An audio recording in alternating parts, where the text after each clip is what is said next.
Part 1. Part 1. You will hear part of a telephone conversation between a job seeker and a recruitment agent. First, you have some time to look at questions 1 to 6.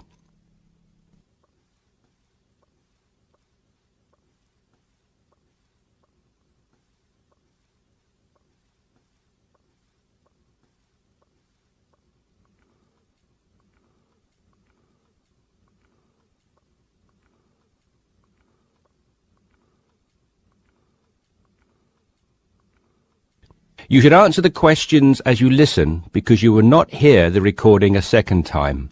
Listen carefully and answer questions 1 to 6. Yes, so that's Janet Thompson. Would you like me to spell it? If you wouldn't mind, thank you. Just the surname, please. No problem. It's Thompson. Great. Now, Janet, before we go through the openings I have here in front of me, might I just take a few more details to complete your profile on my system? Of course. What would you like to know? Well, let's start with your email address, please. OK, janthompson@hort.net. I see. Is that Jan as in Jan? No, that wasn't available. I had to make do with Jann. Here, let me spell it for you again, just to be sure. JANNTHOMPSON@hort.net. Much obliged. And could I ask, do you have your referee details to hand? Yes, what do you need? I need one work reference and one character reference from a friend or colleague. OK, for a work reference, there's Jane Foote. She's my former boss at Bermuda Girls' School, head of English. OK. My personal referee is Monica Carbody. Mon and I have been best friends since we met in Bermuda in 1991, when she was deputy head of English under Mrs. Foote. Perfect. And you mentioned, of course, that you're an English teacher, but are there any additional subjects you're qualified to teach? Yes, I have a diploma in special needs, and I can also do history to GCSE level. Very good. Before listening to the rest of the conversation, you have some time to look at questions 7 to 10.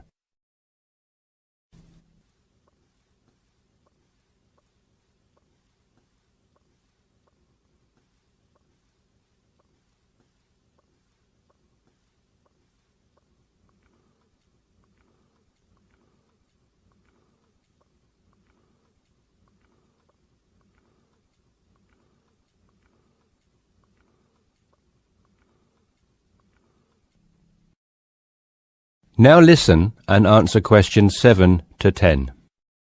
Do you think I stand a good chance of finding something? Oh, better than good. In fact, we have some positions we can offer you today. You see, it's not so difficult to find a temporary role. Tell you the truth, there are plenty of them around, but getting a permanent position will prove a little more trying, though.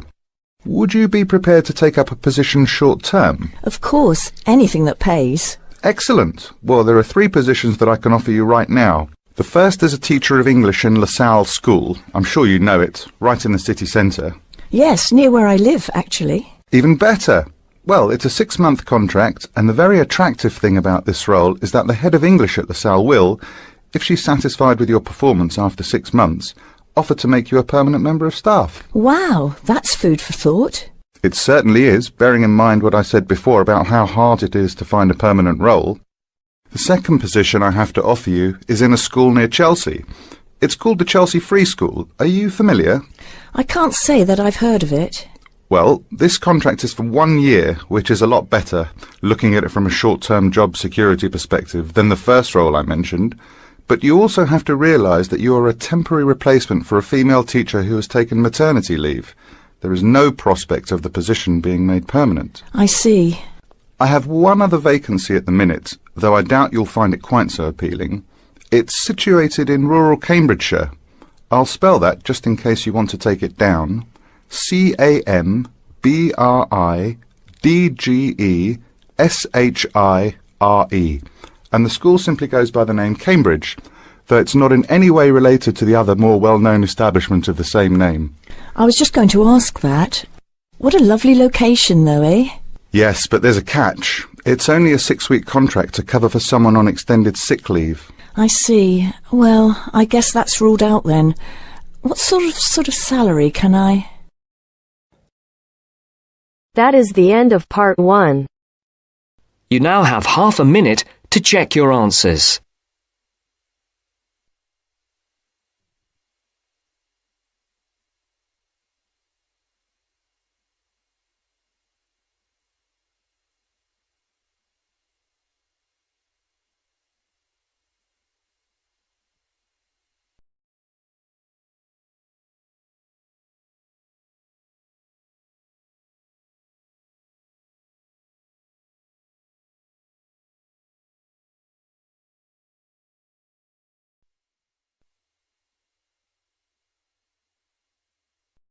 Now turns to part 2.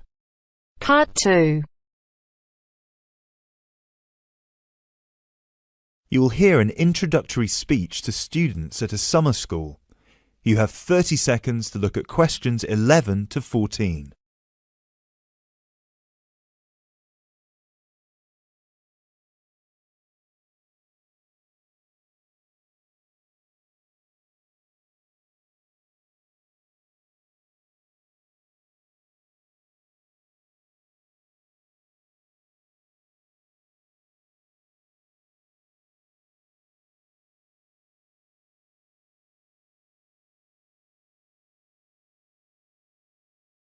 Good morning, everyone, and welcome to Climb Summer School.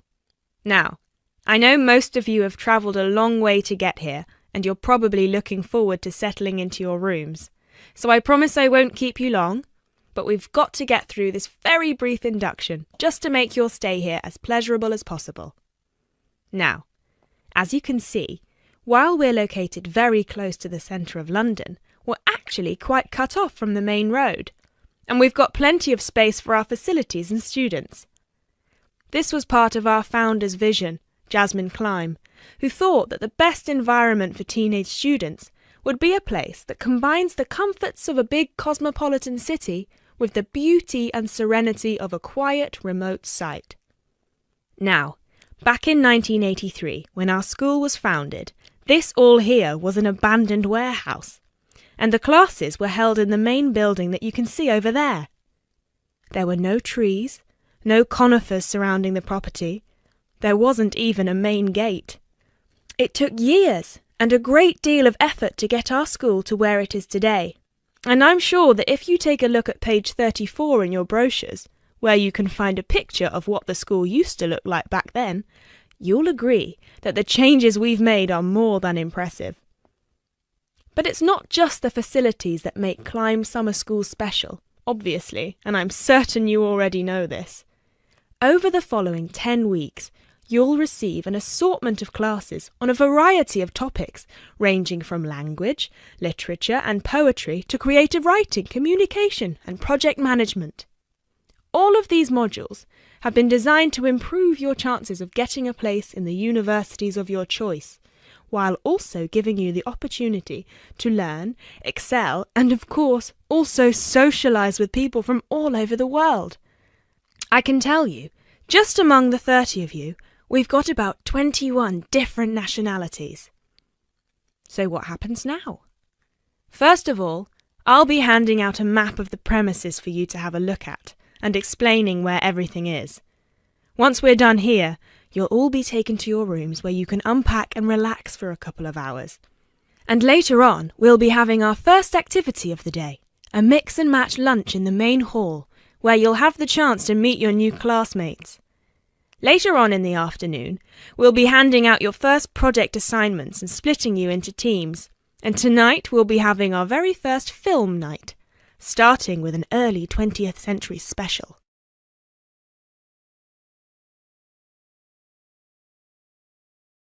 You now have 30 seconds to look at questions 15 to 20.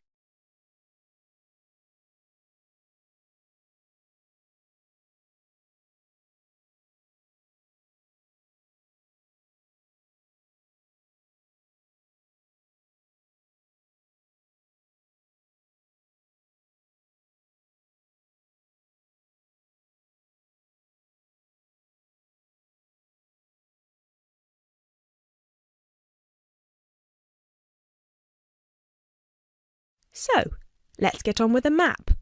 You've already got a version of it in your brochures, So if you can open them to the last page so we can have a look. Very well. As I showed you before, the actual school is right over there in the middle. That's where you'll be having most of your classes. Adjacent to it, you'll find the main hall, which is where we'll be hosting most events, such as today's lunch. On the left from the main building, you'll find a smaller building, which is where the accommodation and welfare offices are located. This is labelled as the garden office at the front, and it's easy to spot because it has a green door. Each of you is assigned to a different residence hall. We've got 3 residence halls in total, 1 on the left and 2 on the right. The one right next to the garden office is Ursula Hall, named after our founder's sister, while the other 2 are Peter Hall and William Hall. Now, as you can see, there are 3 more buildings to the left of the semicircle here, and 1 more building on the right-hand side, next to William Hall. So that one, which is shaped a bit like a dome, is the pavilion. This is where all your letters will be delivered, and in the basement floor you'll also find a laundrette. Please make sure you've got plenty of £1 coins, as you'll need one for the washing machine and another for the dryer. And that row of buildings on the left, the one closest to us here at the gate, is the canteen, where you'll be able to buy snacks as well as breakfast, lunch and dinner, on days when we don't have an event with food provided. The next one is the gym, which is open from 7 a.m. to 8 p.m. from Monday to Friday, and until 10 p.m. at the weekend. And the last building, right over there, is the study centre, where you'll find plenty of computers and books, as well as a great selection of DVDs and magazines that you can borrow with only a small refundable deposit of £5. Now, please remember to keep your student card with you at all times, as you'll need it to access most of these facilities. That is the end of part 2. You now have half a minute to check your answers.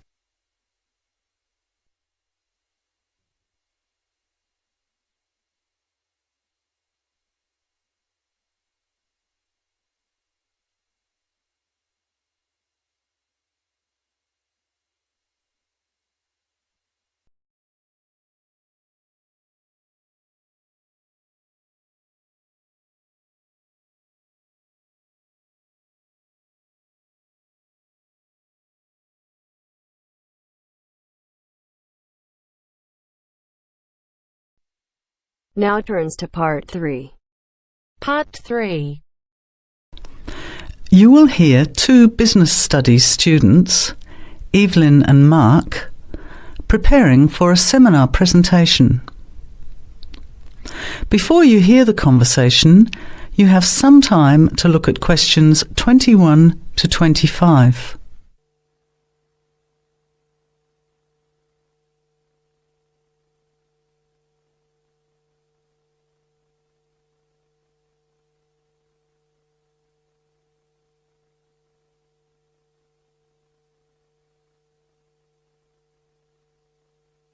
Well, I think the marketing of food would be a good topic.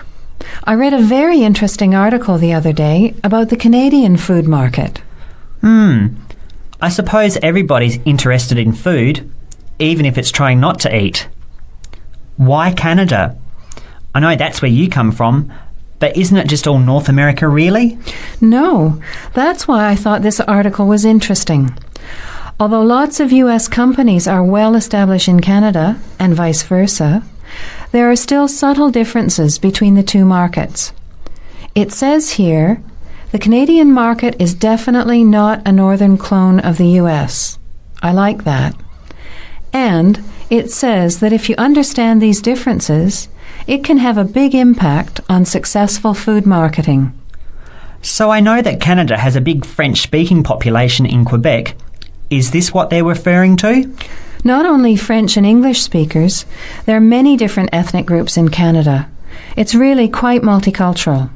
For example, Toronto has large Asian and Italian populations, and Vancouver's got a large Asian population too. And because Canada's population is small, these groups make quite an impact, introducing new styles of cooking. So you can see lots of unfamiliar vegetables and things in the markets, and new restaurants are opening every day. It's great if you love trying out new foods, as many people do. Which kinds of food are becoming popular? Well, some Asian food, I'd say, has been popular for quite a while, like Chinese. But now, Southeast Asian restaurants are becoming very fashionable. Then there's Mediterranean, of course, such as Greek, Italian, and so on. But Caribbean and Mexican food is really taking off among young people these days. So are the supermarkets starting to stock the ingredients that are needed to prepare these foods at home? You know, all those unusual condiments and sauces. Yes, that's right. It's quite interesting going to the supermarket, isn't it? And noticing how they're introducing sections for foods of different nationalities. You can buy quite exotic products locally these days. The article mentioned that 80% of the Canadian retail market is controlled by 8 major national supermarket chains, so that when they introduce changes, they can happen quite rapidly. Okay, well, how are we going to organise this seminar then? I made some notes on the trends in the Canadian market, about changing tastes and also patterns for where food is consumed. I thought maybe we could summarize it into a chart or table and maybe use the overhead projector to present it. Good idea. Maybe I could have a look for similar trends and tastes in Australia and the UK for comparison. Let's have a look at what you found. Before the conversation continues, you have some time to look at questions 26 to 30.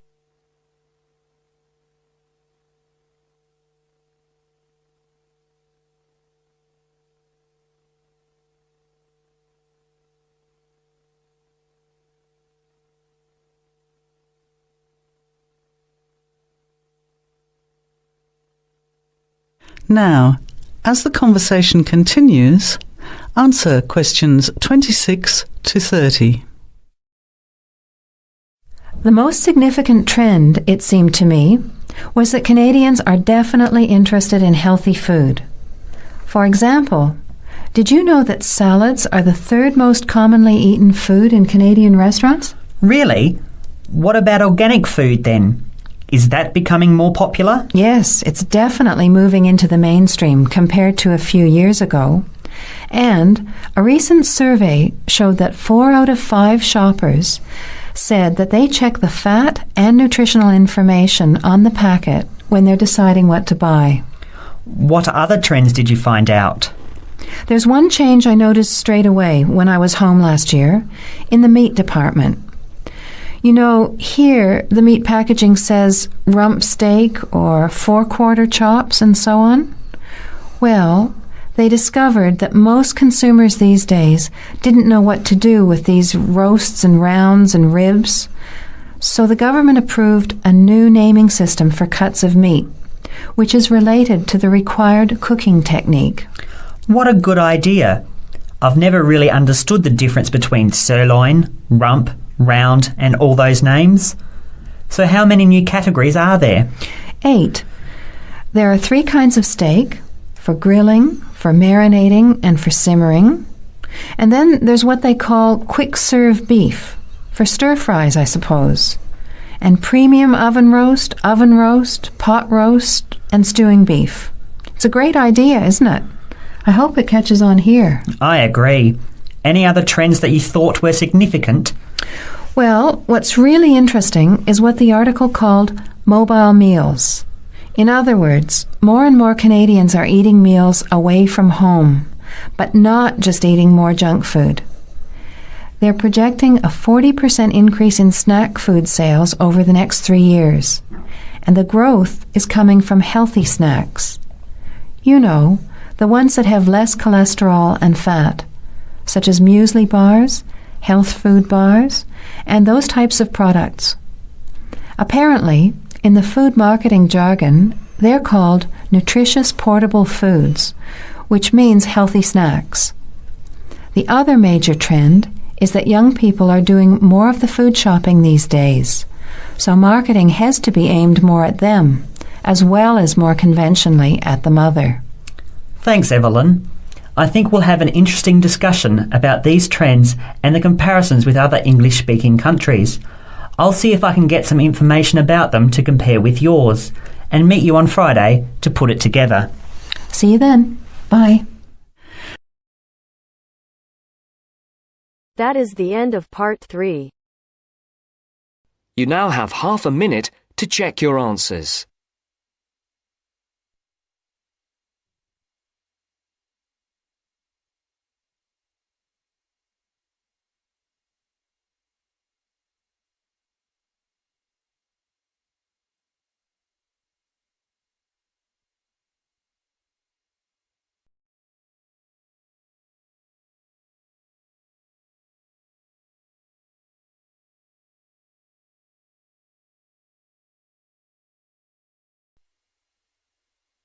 Now turns to part 4. Part 4. You will hear a lecture about English language. You have 30 seconds to look at questions 31 to 37.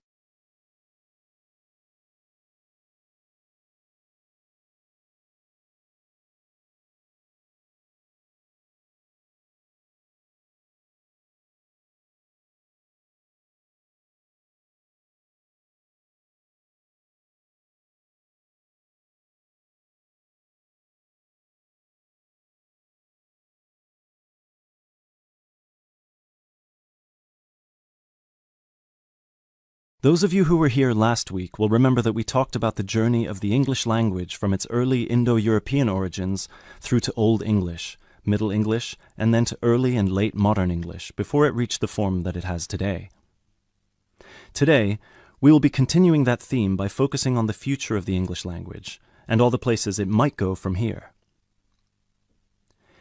There are about 2.1 billion people around the world who can speak English. Out of these, only 400 million are native speakers, which means that 4 in 5 English speakers are non-natives. This is obviously quite an impressive number, considering that just 2 centuries ago, in 1801, there were only about 20 million speakers of English around the world, and languages like French and German were ahead of English in terms of how many people were using them. But what does it mean? What it means is that the future of the English language doesn't really depend on its native speakers, but on that massive number of non-native speakers learning it around the world. Has anyone heard the term pidgin before, or Creole? A pidgin is a simplified version of a language which acts as a bridge between two people who don't have a common language, allowing them to communicate with each other. While a Creole is a language that evolves from a pidgin, with the difference that it is fully formed with clear grammatical rules and vocabulary. There are currently dozens of pidgin and Creole languages based on English around the world, for example, Nigerian pidgin or Jamaican patois. These languages are also known as Englishes. What's interesting about these Englishes is how different they sound to, for lack of a better term, proper English. Take the word trousers, for instance. In Sheng, which is a Kenyan Creole language, they're called longi because they're long. But even versions of English that are recognized as official variations or dialects still differ greatly from each other. Americans and Jamaicans would call the back of a car where you store your luggage the trunk. Britons, Australians, Canadians, and other Commonwealth countries would call it the boot. A subway in the UK is a tunnel under a road that allows pedestrians to cross safely.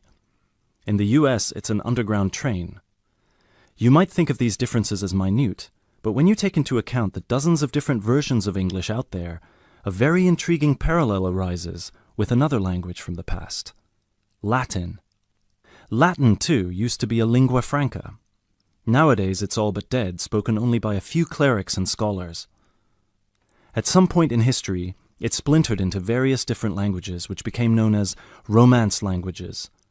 For example, Spanish, Italian, or French. There are some that theorize that the same thing might happen to English in the near or distant future, that all these Englishes we have today in different countries will continue to develop, so pidgins will turn into Creole languages, and Creole languages will turn into just languages, and English itself, as we know it today, will disappear or become less and less important. It's an interesting theory, if nothing else.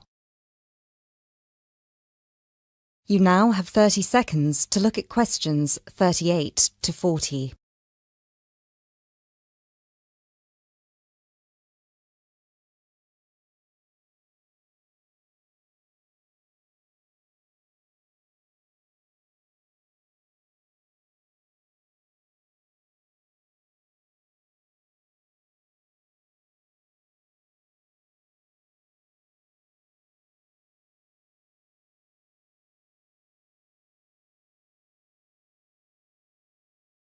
It makes sense that as English grows in popularity, countries, especially those with a strong sense of identity and tradition, will develop their own versions of the language, marked by the idiosyncrasies of their culture. Just think of the contribution of dialects such as Jamaican or South African English. In the past 50 years alone, they've added about 25,000 words to the English language. Most of these related to a local context that wouldn't have existed in English before the spread of colonialism. In terms of numbers, just those are enough for a brand new language. There are some flaws to this theory too, however. While it's true that Latin and English have a lot of similarities in terms of how they developed, or have developed throughout history, there is one big difference. We currently live in an era of globalization. Today, you can be in India and stream an American film or TV series in seconds. You can be in Nigeria and listen to British music. You can be in Brazil and read a novel from an Australian author. Just a few centuries ago, this was unthinkable. So what's the other way that English could go? According to some experts, there's the possibility that it could maintain its status as the world's global language, but with a few differences. Already today, most conversations in English occur between non-native speakers. While many of these might be fluent, the majority probably only have an intermediate understanding of the language, devoid of the nuances, colloquialisms, and complex collocations that native speakers employ in their interactions. This means that over time, English could turn into some sort of world speak, the official lingua franca for the entire world, but in a simplified form. Some scholars have even started trying to develop that version of English by selecting the most useful words in the English vocabulary for non-native speakers to learn. Robert McCrum has compiled a comprehensive list of 1,500 words, for example, a version of English that he calls Globish. And what about traditional native speaker English? It might continue to exist, but lose its popularity, as the previous theory suggests. There are many more theories about the future of the English language, of course. I've only focused on the two main ones because they clearly demonstrate our uncertainty when it comes to how this beautiful language will develop. English is in a unique, unprecedented position. No other language has achieved the same levels of popularity in human history, especially in terms of non-native speakers. So, as this is clearly uncharted territory, only time will be able to tell us what will happen.